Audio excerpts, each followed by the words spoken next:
Number one, I met Clifford Carnicom, the independent scientist who was very involved in collecting precipitation from passing of these jets, leaving long trails, which, because he was a scientist, a chemist, and physicist, he recognized that the trails left were not contrails, were not condensation trails.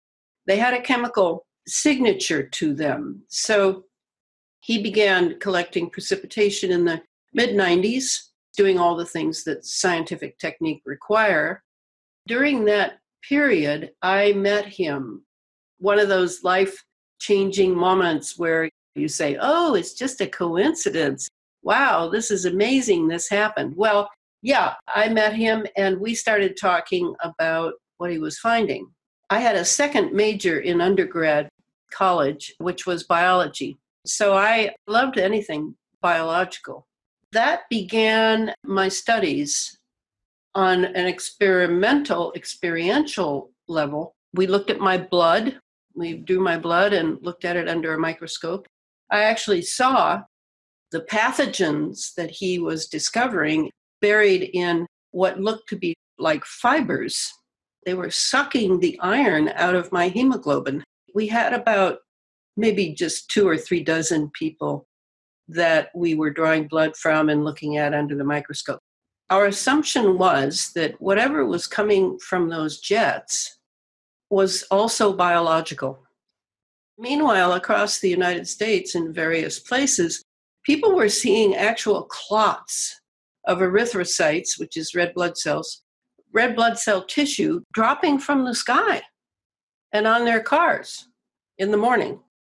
This would have been in the 90s and the early 2000s. The US government was engaged in experimentation of some sort. I had lived in England for a few years just before this. I was asked by a publisher I had done some editing for. He wondered if I could write a book on chemtrails. I decided to do it because of my friendship with Clifford. I thought, well, Clifford will help me. He'll have my back. That's what I did. I wrote the first book. It was published in 2014. It's called Chemtrails, HAARP, and the Full Spectrum Dominance of Planet Earth. That book gave birth to yet another book because the deeper in you go to this, the more you begin to discover various very high national security issues that, yes, you can find them on the internet if you know what you're looking for.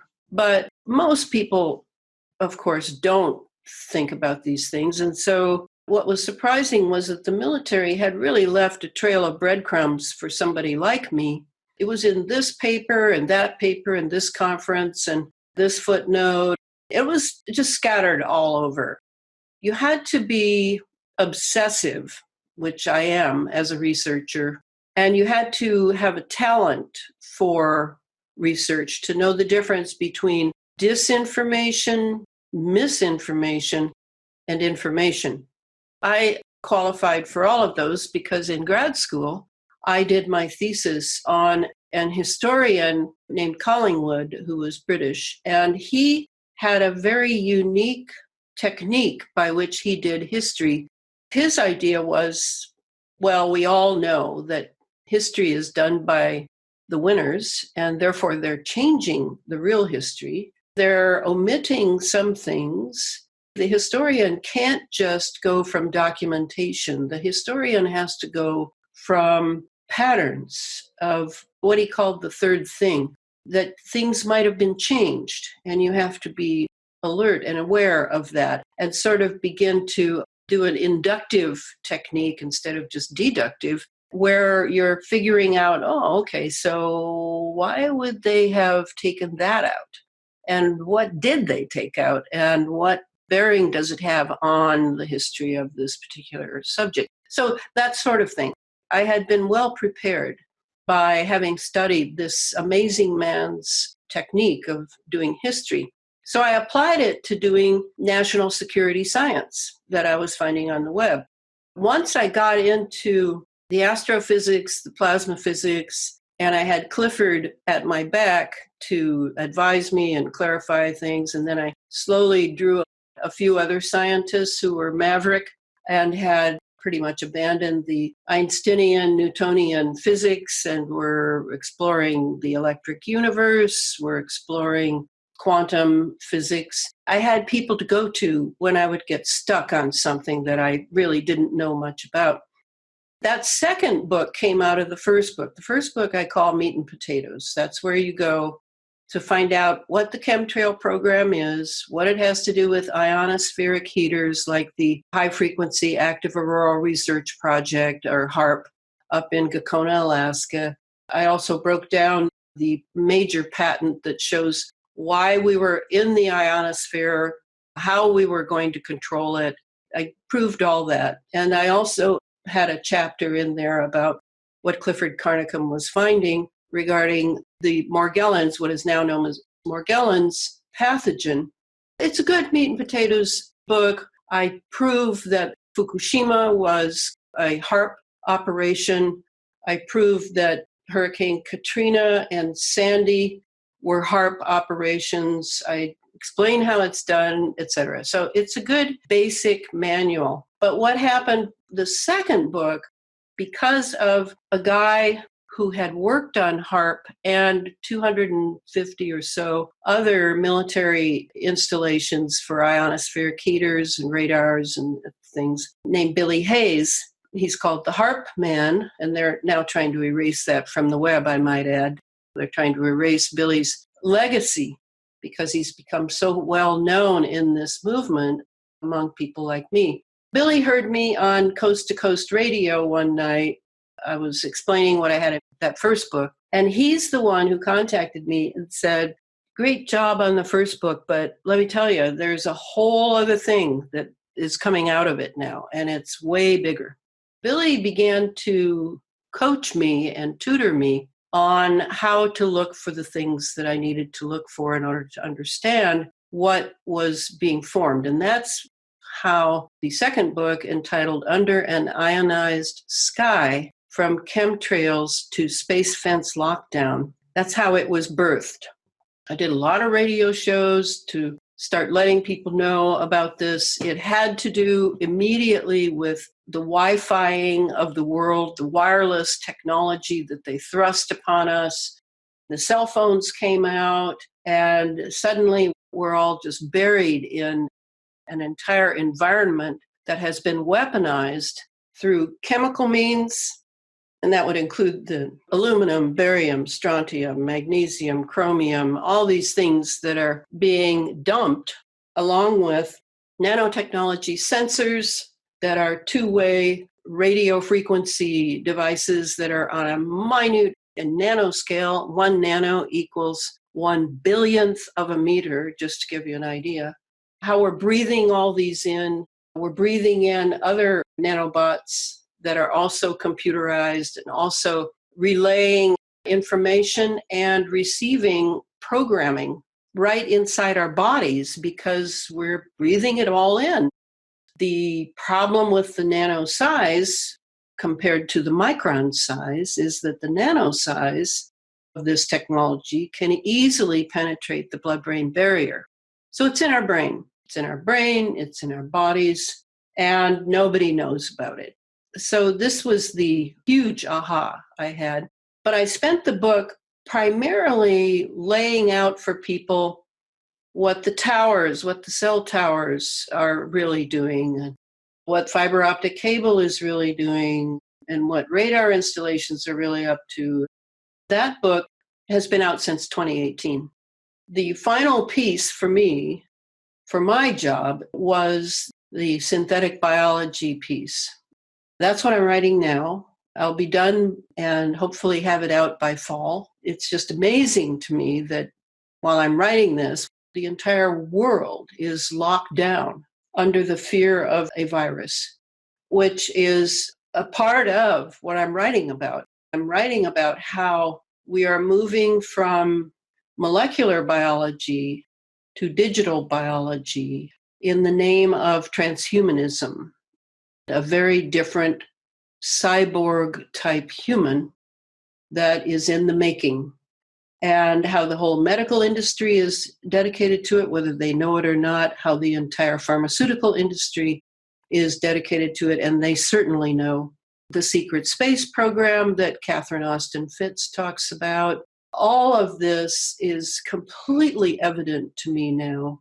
Now I'm really concentrating on the very tiny world, the nano world, so that I can prepare people for understanding how this all works in a wireless world. The wirelessness, just as the 5G in Wuhan played a very major role. And you can tell that because right away, YouTube and Facebook banned anyone from even discussing the 5G aspect of Wuhan. This correlation between ionizing the atmosphere, laying all these chemical trails, it's still going on, building a wireless world that everybody's dependent on for their convenience and comfort and entertainment, and its role now in moving biology to a digital biology whereby they can actually send you a disease signature electromagnetically and give you whatever disease they want. That's the ultimate of the power. This geoengineering piece that most people think is just about the weather.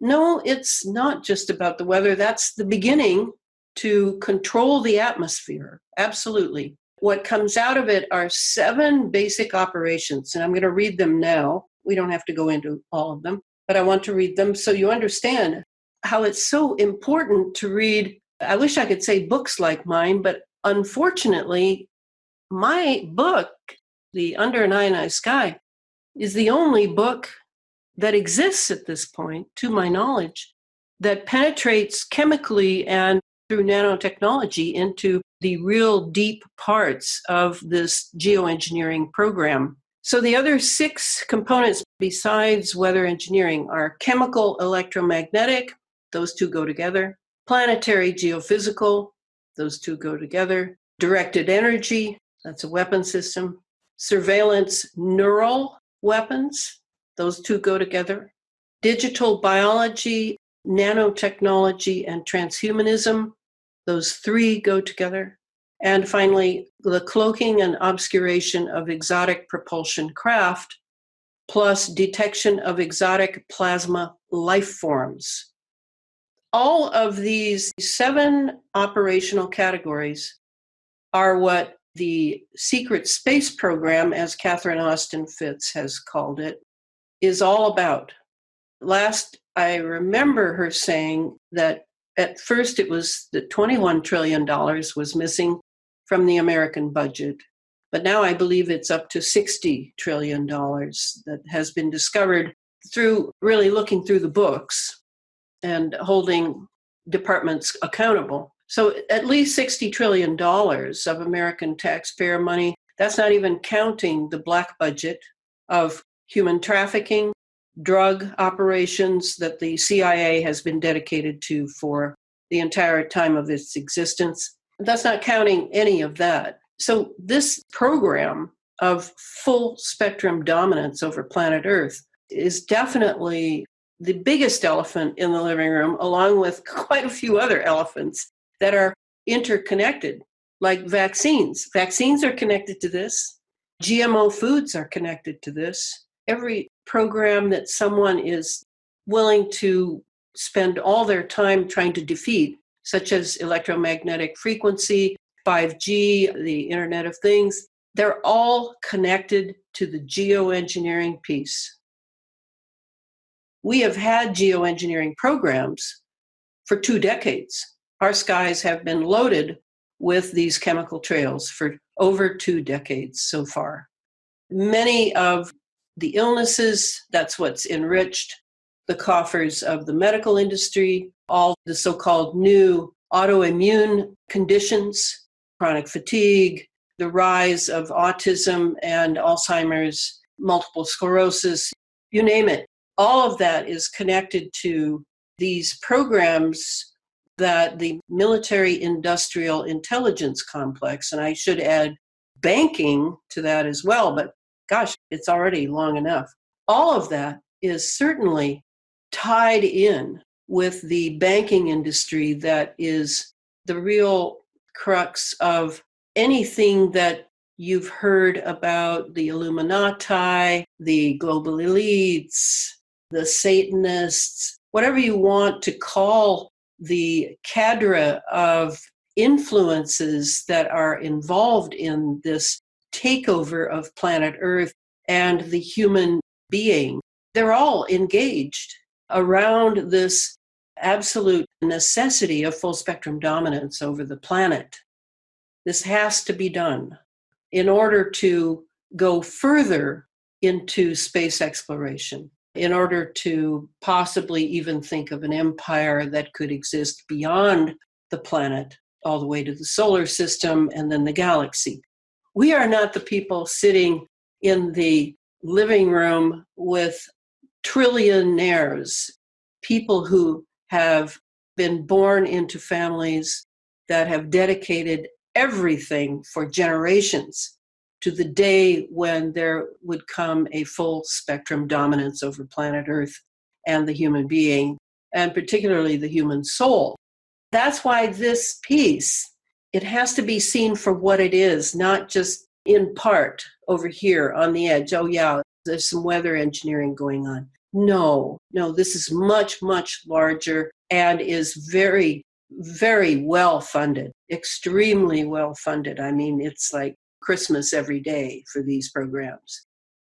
The Morgellons piece, again, to remember Clifford Carnicom in the late 90s collecting precipitation from rainfall, dew, but also from his HEPA filter that was catching particles. And when he began to see the number of fibers, he then saw how tiny they were and correlated it with what he might be breathing. So he developed the red wine test at that point, which I don't think he's still doing. I don't know. We're still good friends, but we haven't discussed that. You brush your teeth really well, clean your mouth out really well. Then you take a mouthful of red wine and slosh it around for about 5 minutes, and then spit it into a sterilized, clean jar or dish. And then you kind of look at it once everything kind of settles. You may see some motion because these fibers are very alive. They are not a natural fiber at all. They have various parts, and that's what Clifford, his papers go into, is his years he spent breaking into that fibrous outer shell to discover 4 other parts to the pathogen that had been obviously genetically engineered. This was not something from nature. That pathogen, in my opinion, was created to be the trailblazer for all of these nano sensors, nanobots, et cetera, that are now coming down by the trillion daily that we are breathing in. And I think you can, if you have a good microscope, you might want to take a look at some of this. If you have dust on your mantle or on your desk for several days, you might want to collect some of it and lay it out on a slide and take a look to see how many fibers are coming down. Now, are they all Morgellons? Not necessarily. That was a long time ago that Morgellons began. That was in the 90s it began. It's still going on, absolutely.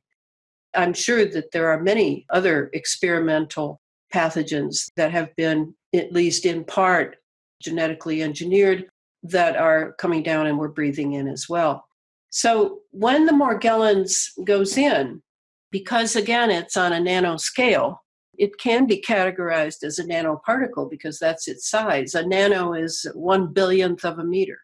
It goes beyond your blood-brain barrier, goes into your brain, and it's throughout your body, and it finds places to be. Or it's communicated with by what I call the laptop boys, the guys on laptops sipping organic orange juice, directing these nanobots in people's bodies and brains.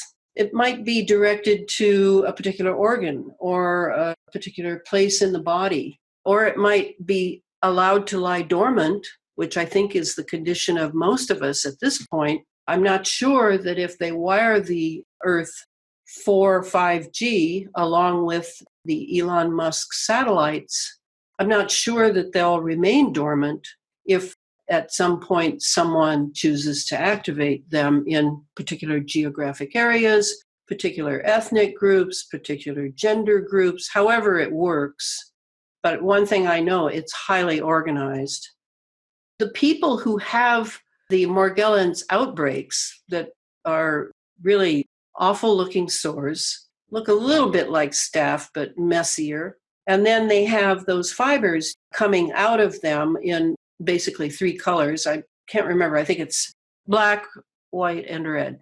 Those fibers are very sensitive to electromagnetic devices such as a toaster oven or a cell phone.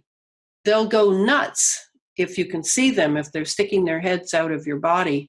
They'll just start writhing in great ecstasy over the electromagnetic current that they're picking up on, the electromagnetic fields. So that's where it's coming out. And why is it coming out in that person and not another person? Well, I don't know if it's because it's been activated in that person remotely, or if it's activated by the lapse of the immune system in that person.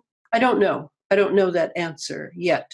The Morgellons itself, the most concerning element of it is not that it sticks its little wiry heads out of lesions, but that it reproduces by a sort of chain reaction duplication, forming an entire network inside our bodies. I personally have seen mine. I don't have the outbreaks now, but I did have an outbreak at one point. So I was able to watch how it worked as it took over the calves of my legs. I was able to see after it diminished after just a few weeks and completely disappeared, actually. And there weren't lesions, they were little red dots with little crystals in them, because I could pull the crystals out and look at them under my microscope.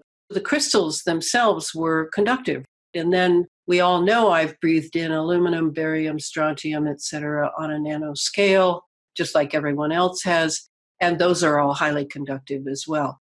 It's as if somebody who designed this system of the Morgellons, along with the conductive metals that we have in our bodies, is attempting to turn us into radio transmitters or transceivers.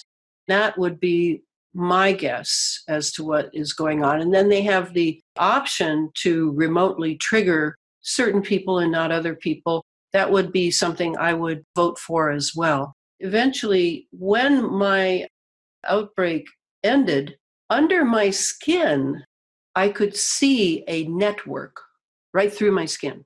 And when I say that, I mean like a grid pattern. That is certainly not my body. Now I can't see it anymore, so I assume it has settled into my body. I don't know how one body would compare with another because, to my knowledge, the CDC has finally admitted that there is a condition called Morgellons. They like to maintain that it's just a skin disease, but it's not a skin disease. It's an entire systemic technology that was begun in the 90s and that I assume all of us still have dormant in us at the very least, and possibly other things as well now. It sounds awful, it sounds scary, but we've had parasites and flora and fauna, bacteria in our intestinal, in our gut. We've had tiny entities in us. It goes with the territory of being a human being living in a body. The only unique thing here is that this is really attempting to turn us into, or at least head us in the direction of being a cyborg, a not quite natural being, a being with cybernetic technology in us that can be utilized remotely by satellite, by the laptop boys, utilizing the cell towers near one's house, the 60 hertz in the walls, the Internet of Things. This is the new part of the story of our relationship with the microbe world. We need to understand how it works in order to better defend ourselves and understand things so that we don't fall prey to experts that we should not trust at all. And it is amazing how people will suddenly shift over once an authority figure like the New York Times or the Washington Post or CBS or NBC says, oh yeah, we have 10 new types of clouds. And now we're going to be geoengineering. There'll be a slight cost, but no big deal. And everybody just sort of, okay, it's really phenomenal. As far as how they're going to possibly normalize these nanoparticles, that in itself, because once you start to research it, Michael, as I have done for this book I'm writing, it's in everything. It's in everything, nanoparticles, from cosmetics to new cars to, I actually can't think of anything it's not in. Various foods that need filler, all junk food for sure. Anything that has a unique flavor enhancement is based on nanotech. They don't have to tell you it's in anything. And now they're making a whole medicine like this lockdown. I know one of the things behind it is that everybody's getting an experience of what it is to not be able to go to your doctor and not be able to go to your hospital or clinic to get a checkup. Now they're going to use the nanoparticles to be able to actually treat you at home through the nanoparticles in your body. That will be coming not too long in the future, as soon as they start checking to make sure that they're going to get a response from the nanotech that's in our bodies. To do that, they need this 5G system up. And that's why they've been working furiously during the lockdown to get more and more 5G implementation up and running. With the aerosol capability, anything could be dropped on us and we would breathe it in. They have to spray to keep the atmosphere ionized for their communication systems. And when I say communication, I'm not talking about, hi, Bob, how are you today?